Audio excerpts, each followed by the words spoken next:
Bonjour chers amis, vous qui suivez partout. Je m'en vais vous proposer de suivre l'interview que nous a accordé le chef d'émission pour la province de Kinshasa, Aruna Traoré.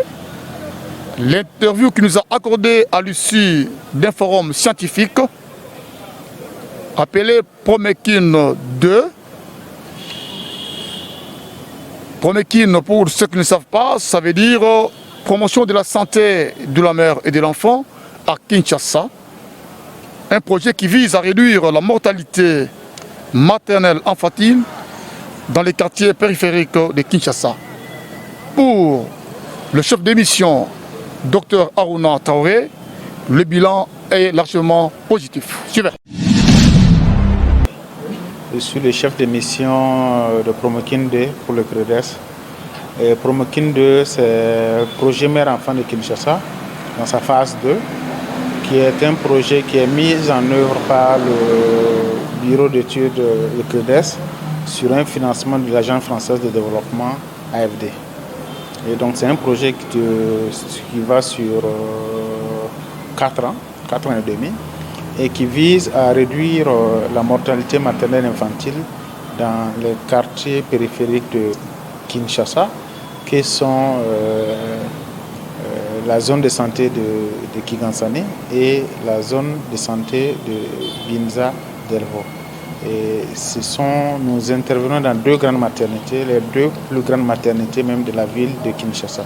Lui, était dans le mécanisme de gestion du projet. Nous avons mis avec l'autorité provinciale des moments de bilan et de planification. Et nous sommes au 2e copil qui marque un peu le bilan des 12 premières années d'activité et aussi qui permet de planifier les 12 prochains mois de mise en œuvre du projet. Donc nous avons avec l'autorité qui est la ministre provinciale de la Santé, faire le point de ce que nous avons pu réaliser dans les 12 premiers mois, et nous avons réussi aussi à planifier nos activités pour les 12 prochains mois qui arrivent, donc de juin 2021 à mai 2022. Le bilan, il faut dire, en termes techniques, il est pour nous, c'est l'acteur de mise en œuvre principal est bon. Parce qu'avec l'avènement du Covid, nous avons recentré nos actions sur la lutte contre cette épidémie, la riposte contre cette épidémie. Donc on a aidé nos partenaires, notamment la plateforme hospitalière de la RDC, qui est une ONG qui regroupe plusieurs hôpitaux de la ville de Kinshasa, privés comme publics, et également avec la division provinciale, mener des actions de renforcement des compétences du personnel. Donc c'était des actions phares parce que quand vous savez qu'avec cette pandémie, l'important c'est de protéger le personnel de santé qui fait face à la prise en charge. Et si nos hôpitaux sont vidés parce que le personnel est exposé, ça peut causer un gros problème pour la prise en charge des autres maladies.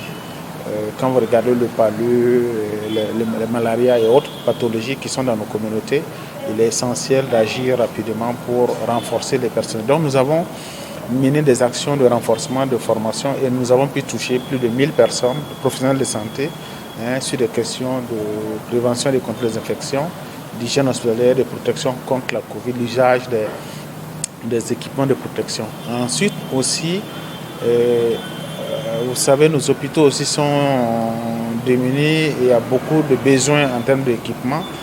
Nous avons apporté du matériel de protection à certains hôpitaux, notamment nos hôpitaux partenaires qui sont Binza et Kigansane, et également renforcer les capacités de riposte de prise en charge de Moncolé qui doit être renforcée. Donc ces équipements sont en cours. Nous avons commandé pour un volume, c'est plus parlant, de près de 1200, comment on appelle ça, 1 million 200 000 euros. Donc si on convertit en dollars, vous allez voir que ça est un peu plus important, qui vont être des équipements qui vont renforcer les plateaux techniques des hôpitaux pour faire une meilleure prise en charge des patients atteints de Covid et par ricochet, améliorer aussi le plateau technique pour les autres pathologies. Quels sont les principaux défis et les axes d'intervention? Les principaux défis et les actes d'intervention pour 2012, c'est de de nous réinterroger sur nos absorptions, nos mécanismes d'absorption de fonds. Nous avons, avec la Covid, eu 6 mois d'activité intense et maintenant nous nous repositionnons pour 12 mois. Et le gros défi, c'est de mieux planifier les activités et de mieux réussir la mise en œuvre. Et nous avons de grosses questions de réhabilitation. Il faut dire que dans le cadre de ces projets, nous devons réhabiliter ou reconstruire l'offre de soins, l'espace, le cadre de travail des maternités. Ça va consister à des travaux de construction ou de réhabilitation des bâtiments. Et qui dit travaux, construction, c'est des mécanismes chronophages, donc ça prend beaucoup de temps pour l'entreprise, ça prend beaucoup de choses. Notre défi est quand même au prochain COPIL qu'on ait ces infrastructures réalisées et les équipements aussi qui ne sont pas à Kinshasa, qui doivent être importés et que les équipements aussi soient là pour vraiment améliorer l'offre de soins dans ces 2 maternités-là. Très bien. Donc, je m'appelle Pierre Kempf. Je travaille à la division santé et protection sociale de l'Agence française de développement à Paris et je représente aujourd'hui donc l'agence dans le cadre de ce comité de pilotage du projet ProMaking. Donc ProMaking, ça veut dire promotion de la santé de la mère et de l'enfant à Kinshasa, projet que l'Agence française de développement finance. Et donc ce comité de pilotage scelle ou permet de partager les conclusions des activités réalisées au cours de la première année du projet, donc depuis mai l'année dernière jusqu'à mai cette année, et de partager les objectifs et les ambitions pour cette 2e année. Alors, la première réunion avait eu lieu au-delà des janvier, c'est pas dans ce. Quelles ont été les recommandations formulées et aujourd'hui, de quoi il s'agit?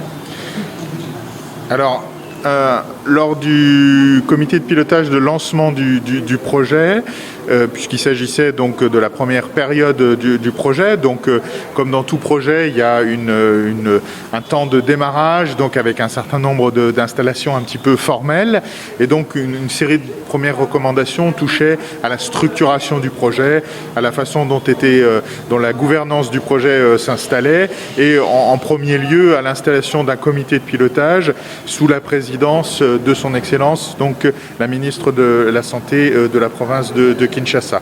Donc ce comité de pilotage avec un certain nombre de représentants du ministère de la Santé et des partenaires du projet a pour objectif donc d'assurer le pilotage stratégique de ce projet, et donc un certain nombre d'axes forts avaient été posés, comme je le disais, tant en termes de gouvernance, donc d'organisation du projet, mais aussi en termes de contenu d'activité, et notamment en pleine phase de crise Covid, un axe fort avait été mis sur les activités de promotion, prévention, sensibilisation, formation autour de la prévention et du contrôle des infections, de la fourniture d'un certain nombre d'équipements de protection individuelle, et enfin donc de la fourniture d'un certain nombre d'équipements pour des centres de référence, dont le centre hospitalier de Moncolé en tant qu'établissement, donc un des établissements de référence de la ville de Kinshasa. Mesdames et messieurs, distingués invités, il y a quelques heures, j'ouvrais la réunion du deuxième COPIL. Et lors de mon allocution, j'avais demandé aux participants de donner le meilleur d'eux-mêmes aux fins d'analyser le bilan de la mise en œuvre des activités et d'en obtenir les orientations nouvelles devant présider à la destinée de notre noble projet.